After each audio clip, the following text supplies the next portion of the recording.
My 32nd birthday was supposed to be the moment I finally breathed easy. Our new Austin house glowed under strings of soft lights, music humming low as friends toasted my startup's success. My husband Daniel handed me a glass statue, sleek, shining a symbol of everything I'd fought for. That's when Ethan, my older brother, stumbled in late. He didn't smile, didn't even say hello. He grabbed a champagne flute, lurked in the corner, eyes locked on me. I should have known. Just as I raised my glass to thank everyone he moved, one sharp swing champagne splashed across the dessert table, my gift shattered to the ground. Glass cutting through the grass. The crowd froze. A child gasped. Ethan pointed at me, voice shaking with rage. "This is the price you pay for acting superior." The backyard went silent. And then my father. My father wrapped him in a hug, whispering, "He just needs to let it out." Daniel stood frozen. Guests stared. And I said nothing. Not because I was in shock, because I already knew words wouldn't fix this. That night, when the house finally went quiet, I opened my laptop and made a choice no one saw coming. By 8:30 the next morning, when Ethan realized what I'd done, it was too late. It wasn't always like this. If you'd asked anyone who knew us as kids, they would have told you Rachel and Ethan Morgan were inseparable, the golden pair. But memory plays tricks. When I look back now, I see the cracks even in the photographs. I was the one with neat hair, my homework folded cleanly in my backpack, clutching a ribbon from the science fair.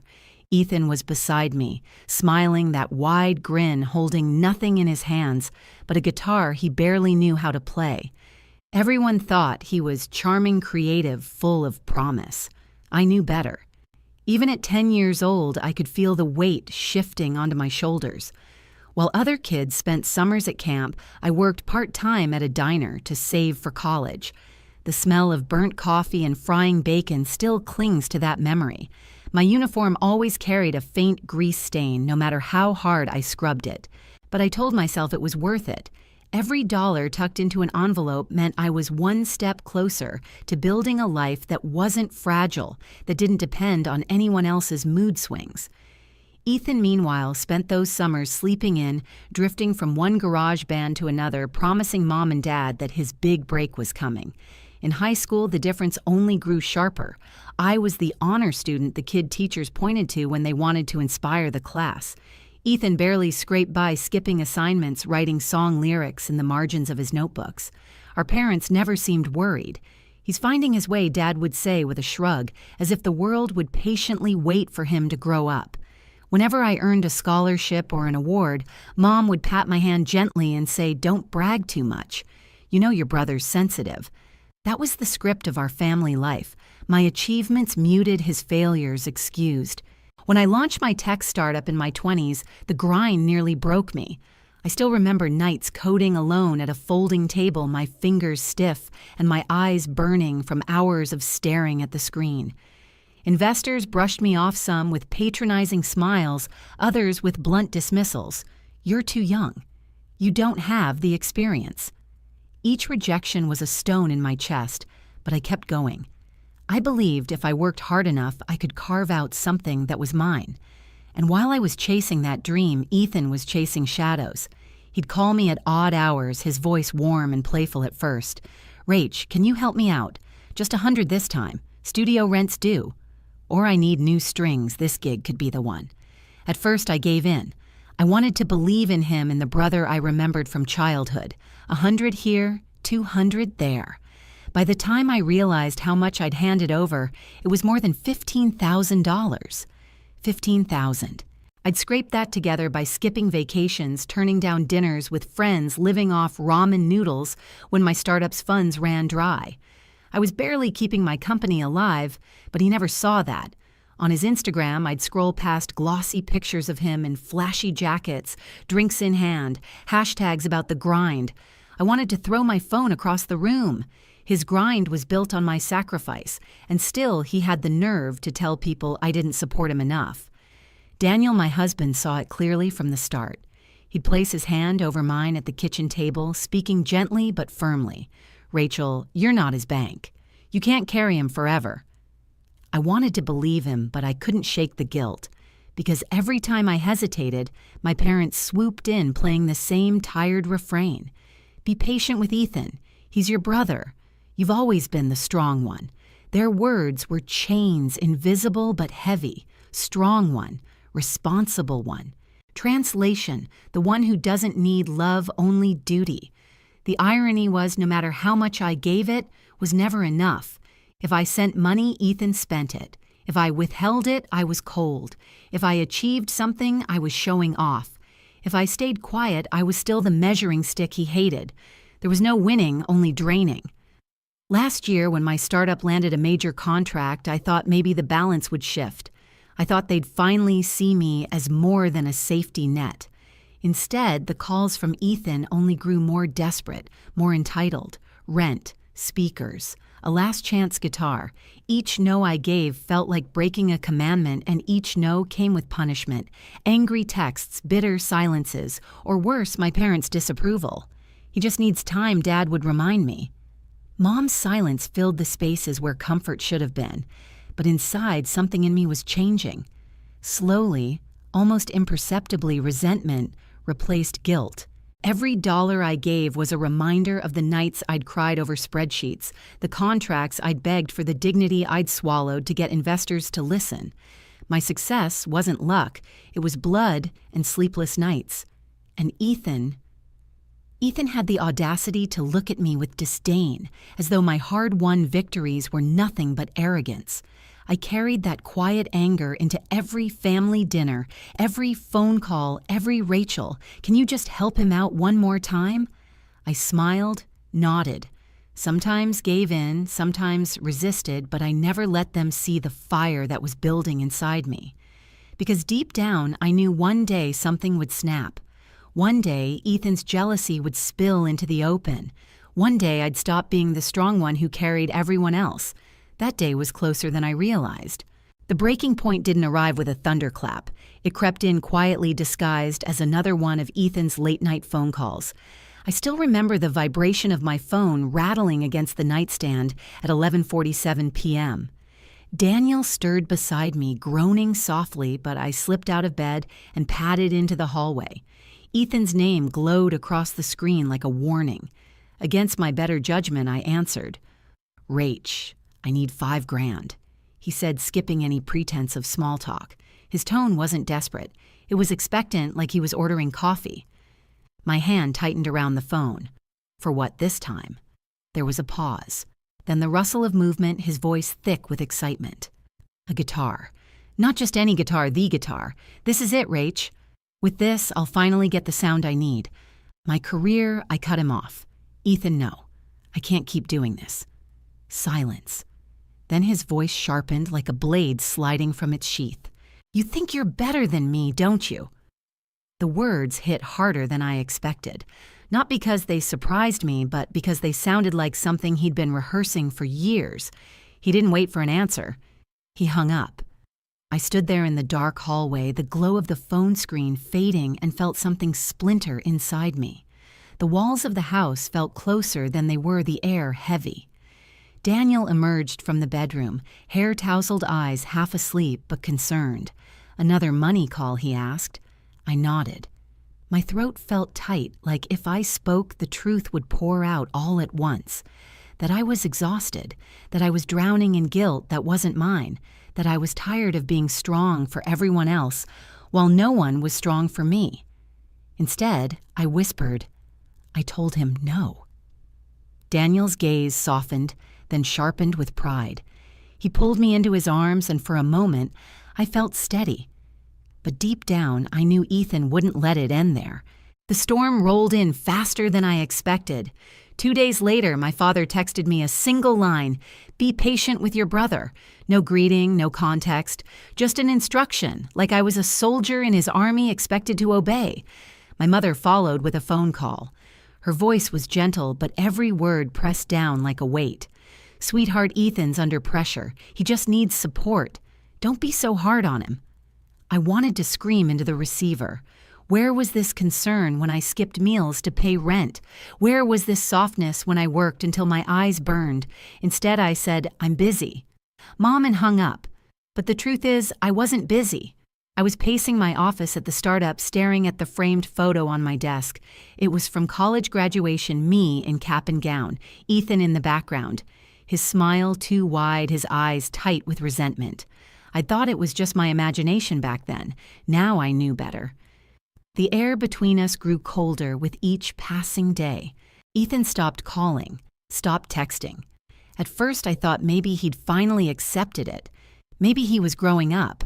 But silence from Ethan was never peace, it was preparation. The weeks leading up to my birthday felt almost too calm.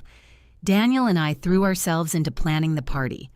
Our new house in Austin had this sprawling backyard wide enough for 50 people with oak trees lining the fence like sentinels.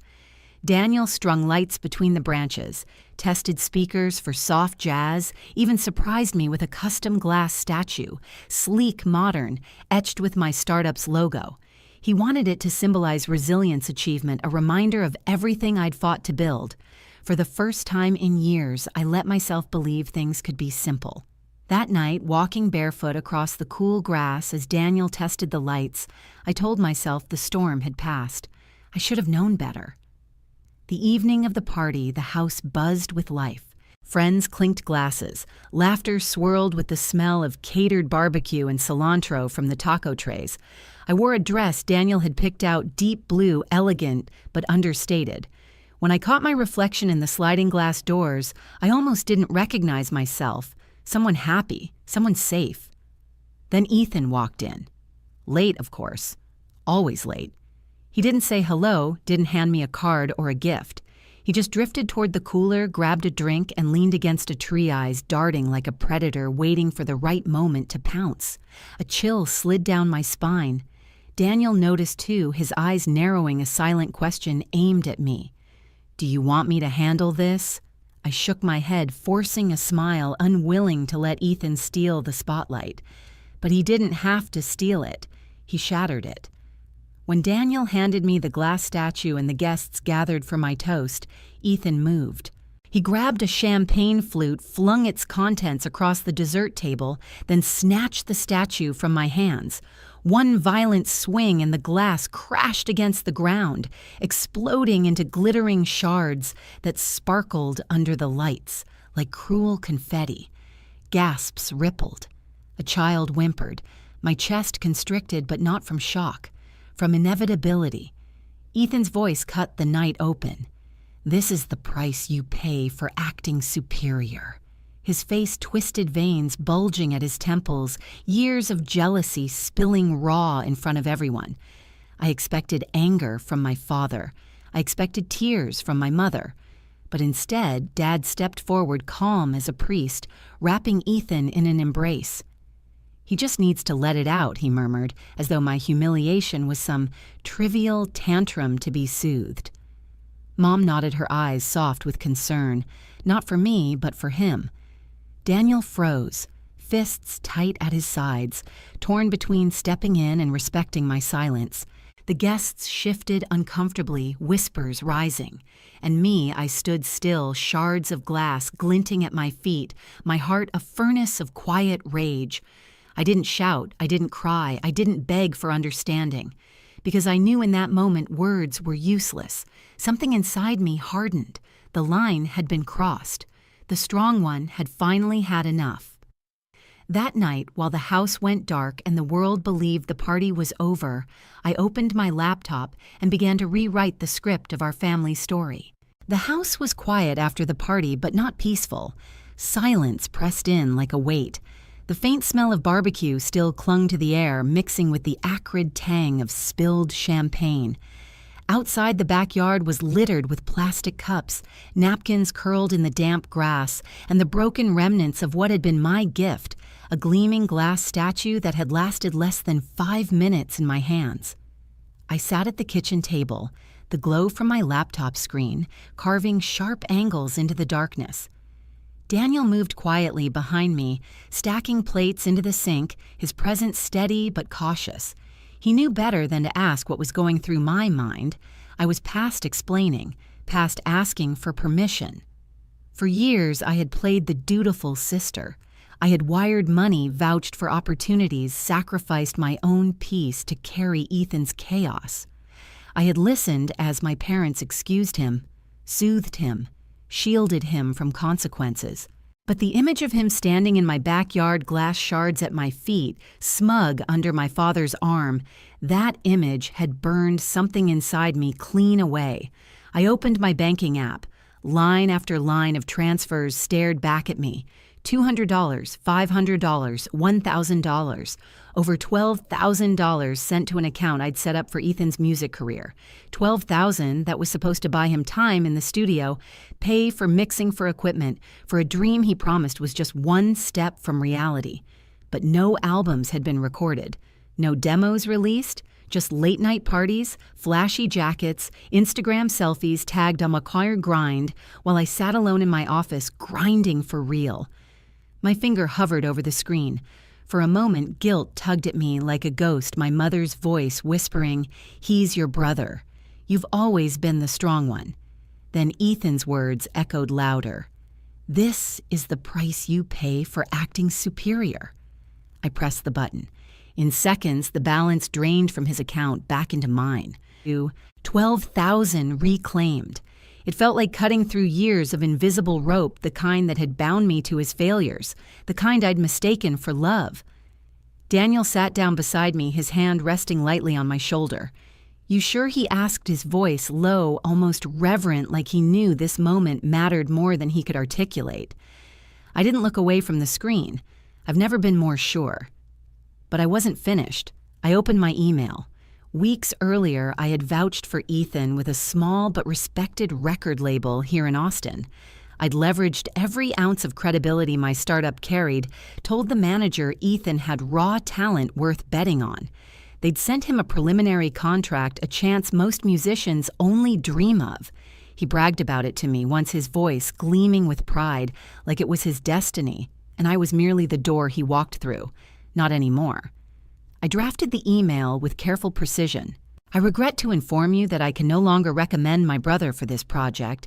His readiness and reliability are not where they need to be.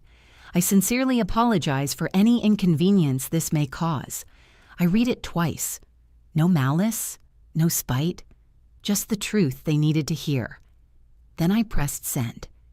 It was after midnight when I finally closed the laptop. My body sagged against the chair, exhaustion rolling through me, but under it was something sharper relief. Daniel reached for my hand, warm grounding. "You've done enough for him," he said. I nodded, though words felt heavy. Enough wasn't the right word. I had done too much. By 8:30 the next morning, my phone lit up like a fire alarm. Text after text, Ethan's words blistering across the screen. "You screwed me over. The label pulled the contract because of you. Fix this now. I need that money. You can't just take it back. You owe me. You're nothing without me. Everyone knows it." I stared at the screen, sipping the coffee Daniel had brewed, its bitterness grounding me in a way no apology ever had. For the first time, I didn't reply. Daniel raised an eyebrow as he set his mug down. "He's freaking out, isn't he?" "Let him," I said. It startled me how calm I sounded. Years of bending, breaking, trying to keep the peace had left me raw, but now there was only clarity. Ethan had drawn his line in shattered glass. I was drawing mine in silence. I spent the morning at my office downtown, pouring myself into work, reviewing pitch decks, correcting code, listening to the buzz of my team's energy. For hours, I ignored the phone vibrating in my bag. Each buzz was Ethan clawing for control. Each time I refused to look, I felt stronger. By noon, another text slipped through. "You're going to regret this." I didn't flinch. Let him rage. Let him spiral. For the first time in my life, I wasn't cushioning his fall. That night, as Daniel and I sat on the couch, the TV murmuring in the background, I scrolled through the string of unanswered messages. It struck me then, Ethan wasn't angry because I'd betrayed him. He was furious because I'd finally stopped betraying myself. I set the phone face down on the table. The silence that followed wasn't heavy anymore. It was liberation. The first battle had been fought in silence, but Ethan was never one to stay quiet for long. By cutting the cord, I had stepped out of the role he'd cast me in the dependable sister, the endless ATM, the safety net he could unravel at will. And when I stopped playing along, he didn't just stumble, he thrashed. The morning after I reclaimed the money and pulled the label's contract, the text began like machine gun fire. At first, anger. "You ruined me. You'll regret this." Then desperation. "Please, Rach, I need that money. Just one more chance." Then the guilt, sharp as a knife. "Mom and Dad will never forgive you. You're tearing this family apart." I didn't answer a single one. Silence, I learned, is the sharpest weapon. But Ethan wasn't used to silence, so he turned louder. 2 days later, while I was at the office downtown, my assistant buzzed in her voice tight. "Rachel, there's someone here asking for you. He says he's your brother." My stomach sank. I walked to the lobby, heels echoing against the polished floor, and there he was, Ethan pacing like a caged animal, hair, wild eyes, bloodshot.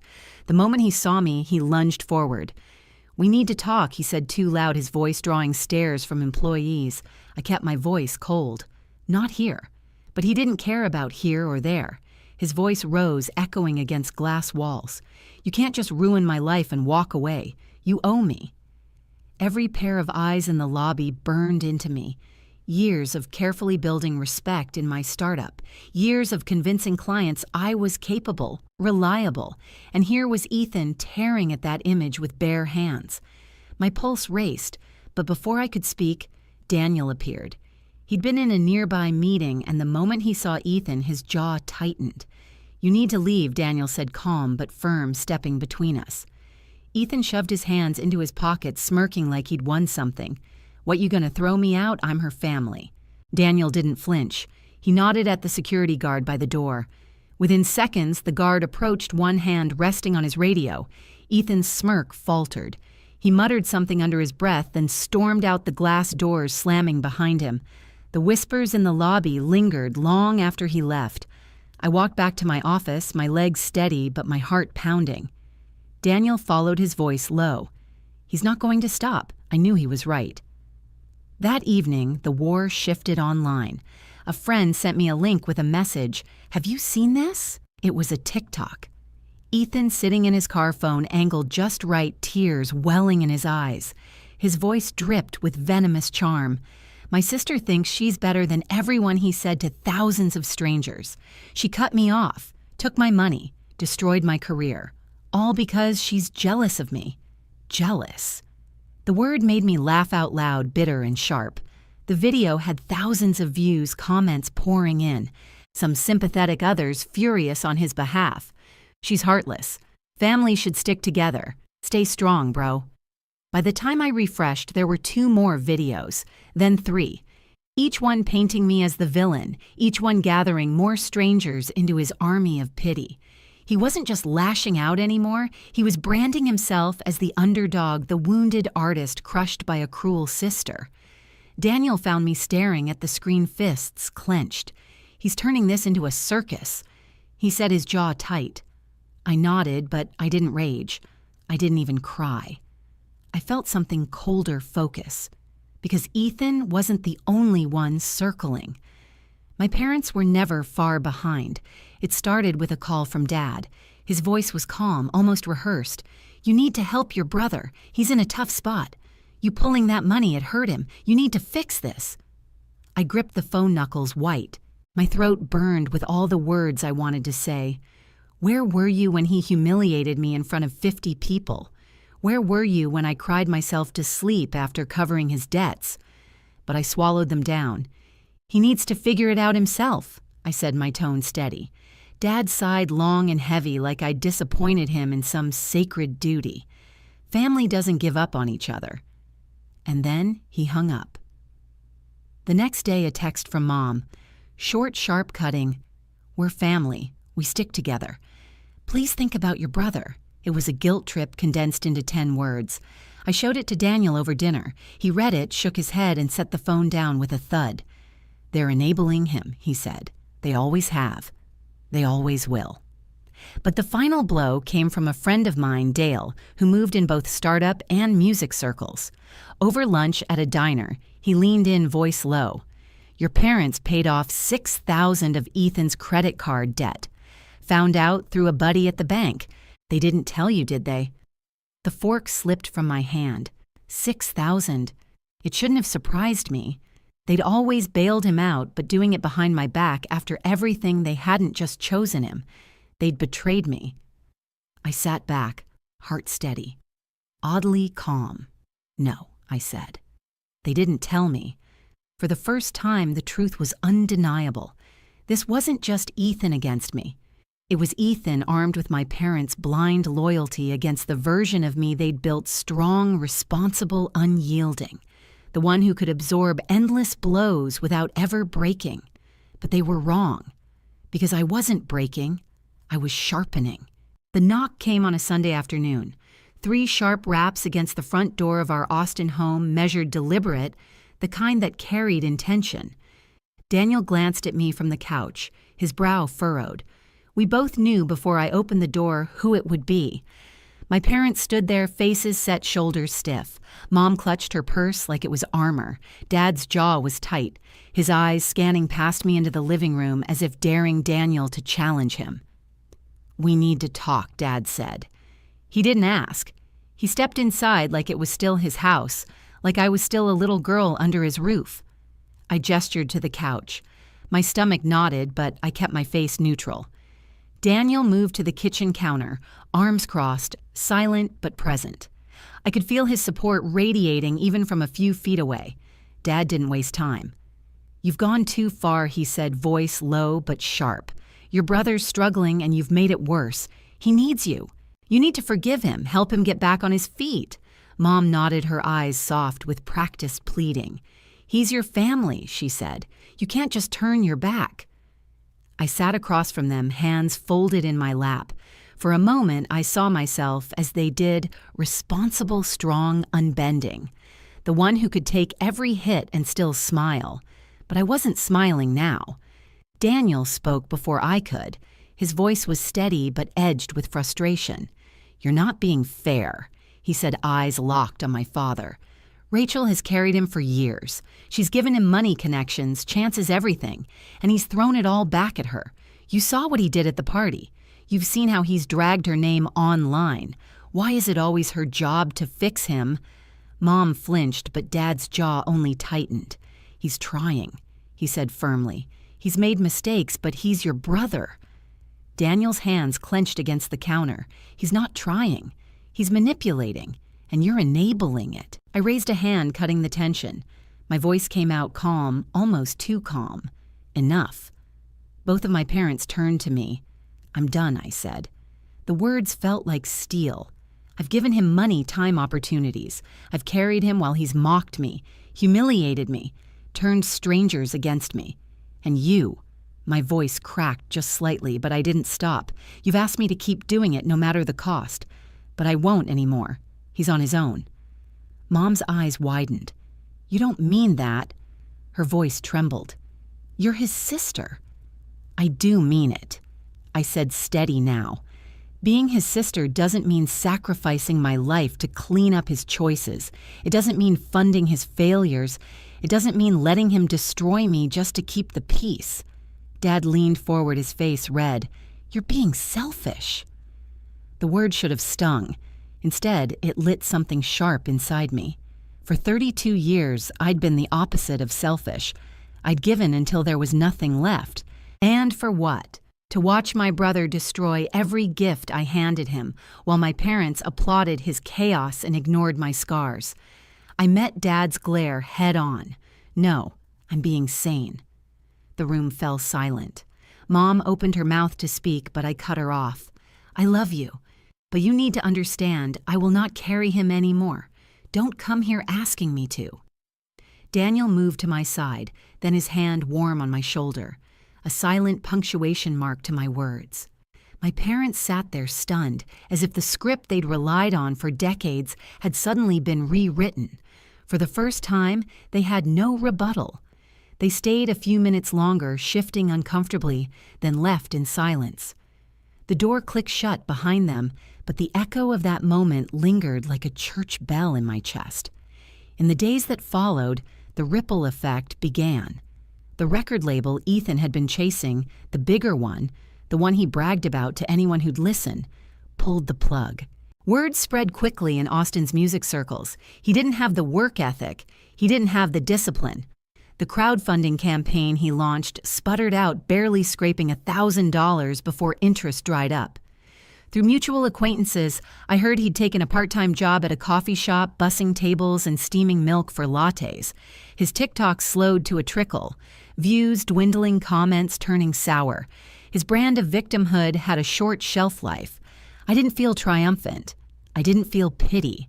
What I felt was distance, like watching a storm fade on the horizon. Daniel and I packed our home a month later, boxing up the memories of that disastrous birthday night. The glass shards had long been swept away, but the fracture lines ran deeper than the floorboards. We moved to a smaller house in the suburbs, quiet, shaded by cedar trees, far from the chaos. We didn't tell anyone our new address, not even my parents, especially not Ethan. My phone, once buzzing with calls and guilt-soaked messages, grew still. For the first time in years, I slept without flinching at the sound of a notification. One evening, as Daniel and I sat on the porch, sipping iced tea, the sky streaked orange with sunset, he turned to me. "You did what you had to," he said softly. I nodded. The words didn't bring joy, but they brought peace. Because this was the truth, my brother's downfall wasn't my doing. It was his. My parents' enabling hadn't saved him. It had only delayed the fall, and my silence, my refusal to bend any more, that was the moment I finally saved myself. For 32 years, I believed being the strong one meant carrying everyone else. But the strongest thing I'd ever done was put the weight down. The day we closed the door on our old house, I lingered in the hallway longer than I should have. The walls stood bare, stripped of the party lights and laughter that had once filled them. But I could still hear echoes, the shattering of glass, the sharp intake of breath from guests' Ethan's voice cutting me open in front of everyone. For months I'd carried that night like a stone in my chest. Now, with one last click of the lock, I set it down. Our new home was smaller, tucked into a quiet suburb on the edge of Austin, but it felt expansive in ways square footage couldn't measure. The backyard wasn't sprawling. It was framed by cedar trees, their branches whispering in the evening breeze. Birds nested above their calls, sharp and sweet. No ghosts lingered in those walls, no memories of chaos, only the possibility of something calmer. Daniel and I unpacked slowly, deliberately. No rush. No urgency. We arranged furniture not for show, but for comfort. A couch angled toward the fireplace, our favorite mugs lined neatly in the cabinet, a small desk by the window where I could work with the sun spilling in. Each choice felt like reclaiming space that had once been invaded, rewriting the script of what home meant. My phone, once a constant battlefield of messages, grew still. Ethan's number was blocked. My parents, after that final confrontation, hadn't reached out again. Some days the silence felt strange, like missing a sound you'd grown used to. But most days it felt like peace. At night, I would lie awake sometimes, listening to Daniel's steady breathing and think about the years I'd spent believing sacrifice was the same as love. That being the strong one meant emptying myself out until there was nothing left. I realize now that strength wasn't measured by how much you could carry, but by what you chose to set down. One evening, sitting on the porch with iced tea in hand, Daniel leaned back and said, "We should take a trip. Just us. Somewhere warm." I laughed softly.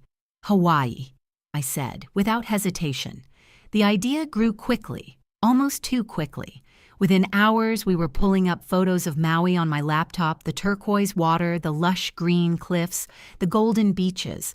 We booked flights, chose a small resort near the ocean, argued playfully about whether we'd snorkel or hike first. The laughter that bubbled between us that night felt light, unburdened, like air rushing into lungs that had been held too long. The morning after I woke early, the house quiet except for the hum of the coffee maker.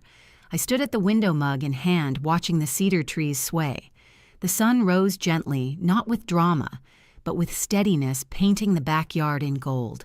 And for the first time in years, I felt steady too. My startup was thriving again, my team stronger than ever.